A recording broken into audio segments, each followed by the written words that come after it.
వైఎస్ఆర్ తెలంగాణకి వ్యతిరేకం పక్కా. రైట్. అసలు తెలంగాణ రాజశేఖర రెడ్డి బతికుంటే తెలంగాణ ఇచ్చింది వాళ్ళు కదని మన జయంతి సభలో ఉండవల్లి అరుణ్ కుమార్ చెప్పారు కదా కదా. మరి వాళ్ళ అదే వైఎస్ఆర్ గారికి బ్రహ్మాండంగా నిలబడి జయంతోత్సవాలు అన్ని చేసుకుంటా ఉన్నారు మీరు. ఆ వైఎస్ఆర్ గారికి సంబంధించినటువంటి పెద్ద పెద్ద విగ్రహాలు కూడా మేము ఇక్కడ పెడుతున్నాం అంటున్నారు మీరు. వైఎస్ రాజశేఖర రెడ్డి మార్క్ పాలన మేము తెలంగాణలో తీసుకొస్తాం అంటున్నారు మీరు. I'm not going to talk anything about a person in particular. మరి ఏం మాట్లాడదాం సార్ దాన్ని? ఎవరు తెలంగాణ ద్రోహులు ఇవాళ? అంటే రాజకీయం చెయ్యాలి అని అంటే మీకన్నా 4 ఆకులు ఎక్కువ చదివినాం మేము. ప్రతి విషయాన్ని రాజకీయం చెయ్యాలి అని అనుకుంటే. కానీ సార్ ఒక విషయం చెప్తా, there is a line sir. కానీ మీరు వెనకబడ్డారు కదా ప్రజల్ని కన్విన్స్ చేయడంలో. నేను ప్రజల్ని కన్విన్స్ చేయడంలో వెనకబడ్డం అనేటువంటి మాట కూడా నేను I will not accept sir. ఒక్కటి ఏంటంటే అధికారం మాత్రమే ఒకవేళ కొలమానం అయితే అక్కడ వెనకబడ్డం కావచ్చు, రాజకీయ పార్టీలకి అధికారం వెనకబడ్డం కావచ్చు, నేను కాదనట్లే. కానీ ఇవాళ మీరు సగటు తెలంగాణవాది దగ్గరకు పోయి వెళ్ళి మాట్లాడండి, రాజకీయ నాయకుల దగ్గర కాదు, సగటు తెలంగాణవాది దగ్గర పోయి మాట్లాడండి. కానీ ఇప్పటికీ కూడా చంద్రబాబు నాయుడు ఇంత చేసినప్పటికీ అతను ద్రోహిగా లేదంటే ఆయన బూచిగా చూపిస్తున్నారు కదా, ఇది ఎలా మారుస్తారు మీరు? మీకు ఛాలెంజ్ కదా ఇది తెలంగాణలో. నేను ఇప్పుడు మాట్లాడాను. Does she have an answer for that? ఉందా తనకు ఆన్సర్? ఈ వాయిస్ ని మీరు ఎక్కడికి తీసుకెళ్ళాలి? ప్రతిసారి ఈ జనరేషన్ తీసుకెళ్ళాలి కదా. మేము అదే చెప్తున్నాం. గడప గడపకి తెలుగుదేశం అనేటువంటి ప్రోగ్రామ్ మేము ఇదివరకు కూడా తీసుకున్నాం, మళ్ళీ దాన్ని రివైవ్ చేస్తున్నాము. ఇంకొకటి స్థానిక సంస్థల ఎన్నికల నుంచి మేము ప్రస్థానం మళ్ళీ స్టార్ట్ చేయబోతున్నాం. Because sir I believe Telangana also has to come out of this sentiment politics. Telangana కూడా అభివృద్ధి పదంలోకి వెళ్ళాలి అని అంటే ఈ సెంటిమెంట్ రాజకీయాల నుంచి బయటపడాలి తెలంగాణ. ఇలాంటి కుహనా తెలంగాణ వాదుల చెర నుంచి బయటపడాలి తెలంగాణ. ప్రొఫెసర్ కోదండరామ్ లాంటి వాళ్ళే నా ఇంటర్వ్యూలో లాస్ట్ వీక్ లో చంద్రబాబు నాయుడు తెలంగాణలో అడుగు పెట్టడం మళ్ళీ ఆంధ్ర పాలకులు వచ్చేస్తున్నారు, ఆంధ్ర పాలన రాబోతుందని చెప్పి ఆయన వ్యాఖ్యానించారు. అంటే ఇప్పుడు కోదండరామ్ గారు కాంగ్రెస్ తో ఉన్నారు, కాంగ్రెస్ పాలన ఉంది అంటే ఏంటి, ఢిల్లీ పాలన ఉందా? ఈ ప్రశ్న కూడా కోదండరామ్ గారు సమాధానం చెప్పాలి కదా. అంటే అంత చదువుకున్నటువంటి వ్యక్తి కూడా ఇవాళ రోజున రాజకీయం అంటే నేను ప్రాంతం బేస్డ్ గానే మాట్లాడతా అంటే అది ఎంతవరకు సబబు అనుకుంటున్నారు సార్ మీరు? ఆయన కూడా ఓపెన్ సవాల్ సార్. నేను ఒక మాట చెప్తున్నా కదా, మీరు అందరితో మాట్లాడతారు కదా, అందరితో టచ్ లో ఉంటారు, డిబేట్ పెట్టండి సార్, డిబేట్ కోదండరామ్ గారితో పెట్టండి, విజయశాంతి గారితో పెట్టండి, ఇంకెంత మంది వస్తారో అంత మందితో పెట్టండి. ఎవరెవరైతే మేము తెలంగాణ వాదులమని చెప్పుకుంటున్నారో వాళ్ళందరితో పెట్టండి. నేను ఒకటే అడుగుతున్నా, తెలంగాణకి తెలుగుదేశం పార్టీ లేదా చంద్రబాబు నాయుడు గారు చేసినటువంటి ద్రోహం ఏంటి? ఊరికే గాల్లో మాటలు మాట్లాడడం కాదు కదా. అదేదో వైఎస్ రాజశేఖర రెడ్డి కనుక వ్యవసాయం దండగాని చంద్రబాబు నాయుడు అన్నాడు అని అన్నట్టు కాదు కదా. ప్రూవ్ చేయమంటే పారిపోయిన అసెంబ్లీలోకి వెళ్ళి కూడా వాళ్ళు ప్రూవ్ చేయవయ్యా ఈ మాటలు ఎక్కడన్నా అని అంటే పారిపోయిన అసెంబ్లీలోకి వెళ్ళి, గుర్తుంది కదా మీకు? దానికి ఎవిడెన్స్ లేదు మరి. అంటే వీళ్ళు కూడా 24 గంటలు ద్రోహి ద్రోహి ద్రోహి అంటే ఏంటి ద్రోహం? ఉత్తర తెలంగాణకి నష్టం జరుగుతుందని చెప్పి బాబ్లీ దగ్గరకు పోయి కొట్లాడడం చంద్రబాబు నాయుడు గారు చేసిన ద్రోహమా తెలంగాణకు? ఉత్తర తెలంగాణకి ద్రోహం జరుగుతుందని చెప్పి ఇవాళ కూర్చొని మాట్లాడుతున్నటువంటి కాంగ్రెస్ ని అడుగుతున్నాను నేను. వెళ్ళిందా కాంగ్రెస్ ఆ రోజున అక్కడికి? ఎవరు వెళ్ళిండండి? తెలుగుదేశం పార్టీ వెళ్ళింది. ఎవరు కేసులు పడ్డాయి? ఎవరు పెట్టించుకున్నారు కేసులు? ఎవరి మీద కేసులు పడ్డాయి? చంద్రబాబు నాయుడు గారి మీద, నాయకుల మీద పడ్డాయి. ఎవరి మీద లాఠీ చార్జ్ అయింది ఆ రోజున? తెలుగుదేశం పార్టీ కార్యకర్తల మీద, నాయకుల మీద లాఠీ చార్జ్ అయింది ఆ రోజున. భలే మాట్లాడతారే ఒక్కొక్కడు వచ్చి. అంటే నేను ఎందుకు అంటున్నా అంటే ఇది again sir, I don't have any personal animosity with anybody. కానీ రాష్ట్రానికి అన్యాయం చేస్తా అంటే మాత్రం ఊరుకోండి, ఖచ్చితంగా ఊరుకోండి. సో అన్యాయం చేయకుండా ఉండాలి, అన్యాయం జరగకుండా ఉండాలంటే ఖచ్చితంగా వాళ్ళకన్నా మీరు ముందుగా వెళ్ళాలి పబ్లిక్ లోకి. వెళ్ళాలంటే ఆ వాయిస్ ఇప్పుడు జనరేషన్ వినిపించాలంటే మీ దగ్గర నాయకుడు ఉన్నాడా? డెఫినెట్ గా సార్. నాయకుడు ఎందుకు లేరు సార్? నాయకులు ఇప్పుడు నేను మాట్లాడుతున్నా, నేను తెలుగుదేశం కాదా? నాలాంటి వాళ్ళు తెలుగుదేశంలో అసలు మీరు లెక్క కూడా పెట్టలేరు, అన్ని లక్షల మంది ఉన్నారు తెలంగాణ తెలుగుదేశం. మరి ఎందుకంటే చాలా రోజుల నుంచి ఇప్పుడు మరి తెలుగుదేశం పార్టీ తెలంగాణ అధ్యక్షుడే లేకుండా చేశారు. అధ్యక్షుడు లేకుండా నేను దానికి కూడా ఆన్సర్ చెప్తాను sir. Having a voice is different, voicing out issues is different. But ఒక అధ్యక్షుడిగా ఇప్పుడు ఆల్రెడీ ఒక రమణ గారు ఉండే, తర్వాత బక్కిన్ గారు ఉన్నారు, తర్వాత జ్ఞానేశ్వర్ గారు ఉన్నారు. So there has been a constant ఏంటి అంటే బ్యాక్ అండ్ ఫోర్త్ జరిగింది అధ్యక్షుడి విషయంలో. సో దానికి సంబంధించి ప్రాపర్ టైం ఇచ్చి ఒక ఐ థింక్ ఇంకా ఇబ్బంది లేకుండా ఉండేట్టుగా ఒక డెసిషన్ రావాలి అనేటువంటిది సార్ ఉద్దేశం. మొదటి విషయం ఇప్పుడు ఆర్ కృష్ణయ్య, ఎల్ రమణ, బక్కేర్ నరసింహులు లేదా కాసాని జ్ఞానేశ్వర్ వీళ్ళంతా ఓల్డ్ జనరేషన్ పీపుల్ అండి. వాళ్ళు ఇచ్చేటువంటి వాయిస్ ఇప్పుడు జనరేషన్ పోతుందా? ఇప్పుడు మీ టార్గెట్ జనరేషన్ ఇప్పుడు అవును కదా, అందుకనే కదా ఇప్పుడు మరి అలాంటి సార్ క్లారిటీ ఇచ్చారు కదా. ఏంటది? మొన్న సార్ స్పీచ్ అయితే మీరు చూడలేదు రావు గారు, తెలంగాణ తెలుగుదేశం పార్టీ ఆఫీస్ లో జరిగినటువంటి స్పీచ్. ఆయనే మాట్లాడేది, ఆయనే జాతీయ అధ్యక్షుడు. జాతీయ అధ్యక్షుడు ఓకే, ఆయన అంటే అప్పటి నుంచి ఇప్పుడు ఈ జనరేషన్ కూడా కనెక్ట్ అయ్యారు. ఆయన ఏమన్నారు, ఈసారి మేము రివైవ్ చేస్తున్నాం, యువతకి అవకాశం ఇస్తున్నాం, చదువుకున్న వాళ్ళని మేము ముందర పెడుతున్నాం అనేటువంటి మాట మాట్లాడారు. So he's doing it. We have to give him something because ఈ జనరేషన్ కనెక్ట్ అయ్యే లీడర్ రాబోతున్నారు, డెఫినెట్ గా స్ట్రాంగ్ లీడర్ రాబోతున్నారు. డిసైడ్ అంటున్నా, స్ట్రాంగ్ అని అంటే మీరు డిసైడ్ అని తెలిసింది అంటున్నా, అలా ఏం లేదు. సో డెఫినెట్ గా చంద్రబాబు నాయుడు గారు ప్రాపర్ గా ఆలోచించి అంటే ఇప్పటి వరకు ఒక 40 ఏళ్ళు మనం రాజకీయం చేశామండి. ఇక్కడ 40 ఏళ్ళు పార్టీ బ్రహ్మాండంగా ప్రజల తరఫున ఉంది. సో ఇంకో 40 ఏళ్ల పాటు కూడా పార్టీ అదే ఊపుతో ప్రజల్లో ఉండాలి అంటే we need that younger leadership, we need that stronger leadership. So అలాంటి లీడర్షిప్ కోసమే ఇతర పార్టీ నుంచి వచ్చేవాళ్ళ లేకపోతే ఆల్రెడీ ఉన్నటువంటి వాళ్ళనేనా? సరే, ఏదైనా సరే తెలంగాణ తెలుగుదేశానికి మంచి రోజులు రాబోతున్నాయి అండ్ వెరీ స్ట్రాంగ్ లీడర్షిప్ అని నేను మరీ చెప్తున్నాను. యాక్షన్ ప్లాన్ ఉందా? అసలు మొన్ననే మీటింగ్ లేదు అనౌన్స్ చేస్తారని చెప్పి అందరూ ఎదురు చూశారు, అంటే మీడియాలో కూడా అదే వచ్చింది. కానీ అక్కడ చూస్తే మీడియా అనుకున్నట్టుగా మేము పని చేయం కదా. మీరు అనుకున్నట్టు చెప్పండి. మొన్న మీటింగ్ కార్యకర్తలతో, అందుకని ఆ రోజు చూడండి ఎవరి స్పీచ్లు లేవు, ఓన్లీ చంద్రబాబు నాయుడు గారు మాట్లాడారు. ఎందుకంటే he wanted to connect with the కార్యకర్తస్.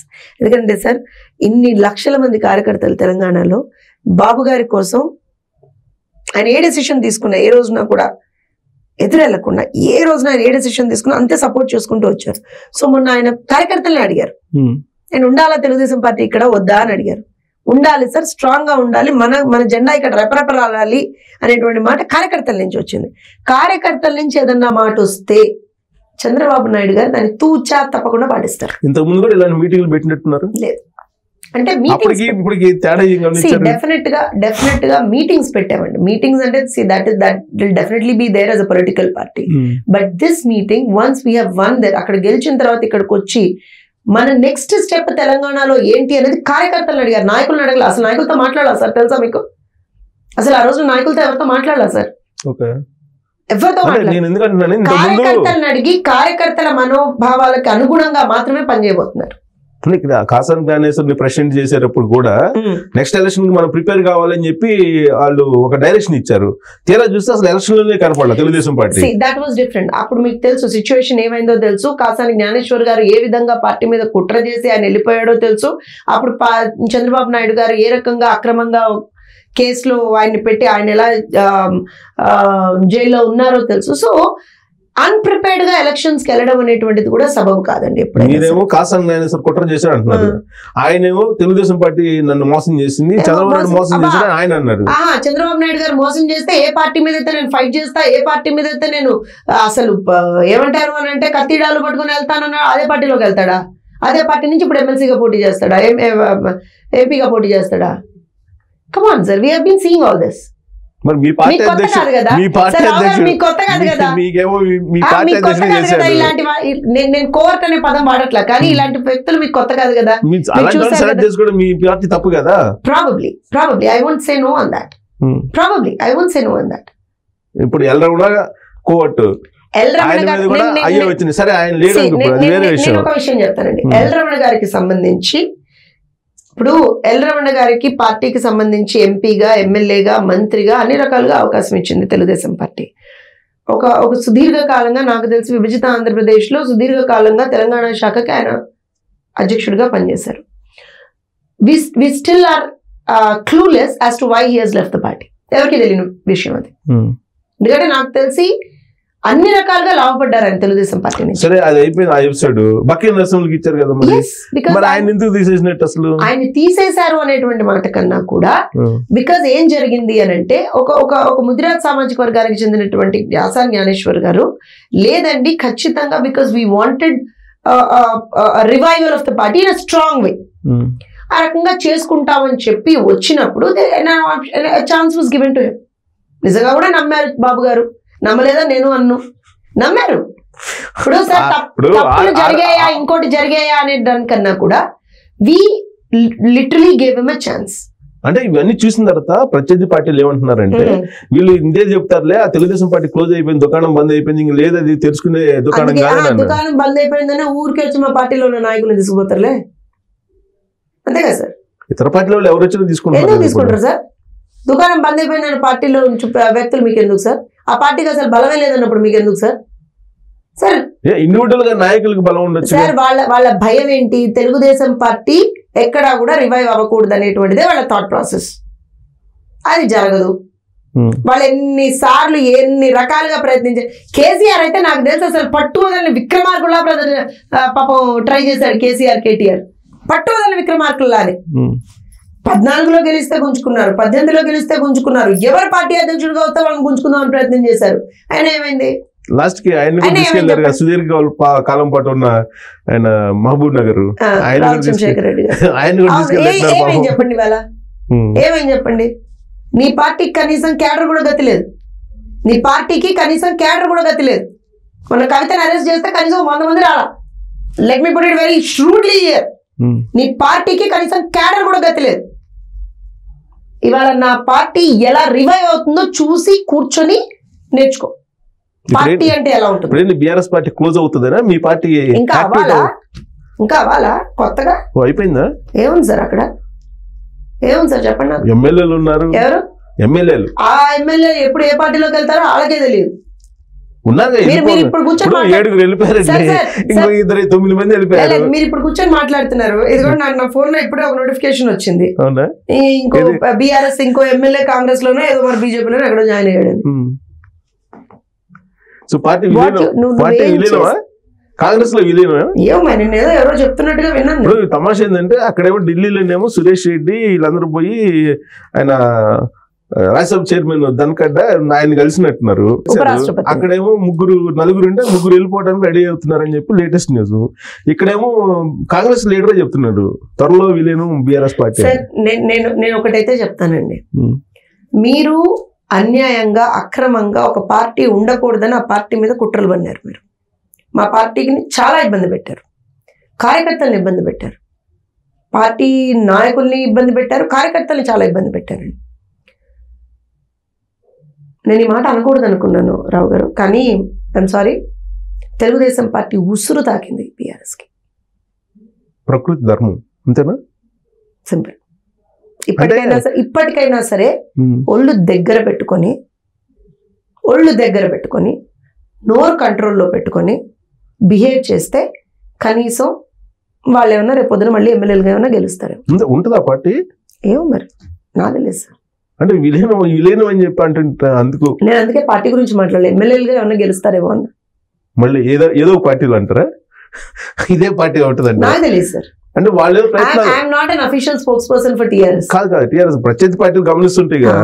ఇప్పుడు వాళ్ళేదో మళ్ళా టీఆర్ఎస్ ని రీవోక్ చేసుకోవాలని ఒక ప్రయత్నం. ఇదేమో కొంతమంది ఉన్న ఎమ్మెల్యేలు కాంగ్రెస్ లో అక్కడేమో బీజేపీలో అంటున్నారు కదా. మాట చెప్తాను సార్, 20 ఏళ్ళు ఇక్కడ అధికారంలో లేకపోయినా సరే ఒక చిన్న పిలుపుతోటి లక్షల మంది కార్యకర్తలు వచ్చేటువంటి పార్టీ తెలుగుదేశం పార్టీ. అధికారం పోయి 10 నెలలు కూడా కాలేదు, 10 నెలలు కూడా కాలేదు. కనీసం అంటే నీ ఎగ్జిస్టెన్స్కే ఒక ప్రమాదం లాగా సంభవించింది. అంటే తెలుగుదేశం పార్టీ ఉసురు తగిలిందని మీరు చెప్తున్నారు, అంతేనా? ఐ డోంట్ నో, నేను అంటున్నా. ఇప్పుడు నేనేమంటానంటే రావు గారు, నేనేమంటానంటే నువ్వు ఒకడికి అన్యాయం చేయాలనుకుంటే ఖచ్చితంగా నువ్వు అన్యాయం. అదే మన ధర్మాలు కూడా అదే చెప్తుంది, నువ్వు సహాయం చేయకుండా పర్లేదు, హాని చేయొద్దు అని చెప్తుంటే. ఇప్పుడు నేను ఇంకోటి చెప్తాను చూడండి, నేను బాగుండాలని కోరుకోవడం తప్పు కాదండి, పక్కవాడు నాశనం అయిపోవాలని కోరుకోవడం తప్పు. నేను బాగుండాలి, నేను చాలా హయ్యర్ పొజిషన్లోకి వెళ్ళాలి, అది నేను కోరుకోవడంలో తప్పలేదు. రేపు పొద్దున్న నేను నిజంగా జ్యోత్స్నే ఉంది, రేపు పొద్దున్న నేను దేశానికే ప్రధానమంత్రి అవ్వాలని కూడా అనుకోవచ్చు, తప్పలేదు. ఒక మనిషిగా మనకు అనుకోవచ్చు, తప్పలేదు. కానీ దాని గురించి పక్కవాడు నాశనం అయిపోవాలి, వాడిని నాశనం చేసేస్తా, వాడిని చంపేస్తా, వాడిని ఇచ్చేస్తా అనుకోవడం తప్పు. బ్రో భలే సినిమా చూపించావు బ్రో, అంటే అలాంటి ట్వీటేనా? అంటే అదొక్కటే అని కాదండి sir. I don't want to get into those tweets and all because I think he has got enough of it. Yes. Enough of it. కానీ నేను ఒకటి ఏమంటానంటే, మనిషికి ఎప్పుడూ కూడా అహంకారం ఉండకూడదండి. మనం ఎంత ఎత్తుకు ఎదిగినా సరే అహంకారం ఉండకూడదు. ఇప్పుడు నేను కూడా ఒక మాట అనడానికి కూడా మీ దగ్గర 10 సార్లు నేను అనొచ్చు అనకూడదు కానీ అంటున్నాను నేను. ఎందుకంటే మనం ఎంత ఒదిగి ఉంటే రాజకీయాల్లో అంత ప్రజలు మనల్ని గుర్తుపెట్టుకుంటారు. ఒకటి. రెండో విషయం ఏంటి అని అంటే, మనం పైకి ఎక్కడానికి, పైకి ఎదగడానికి పక్క వాళ్ళని తొక్కుకుంటూ వాళ్ళ నాశనం కోరుకుంటూ మనం వెళ్ళాలి అని అనుకోవడం తప్పు.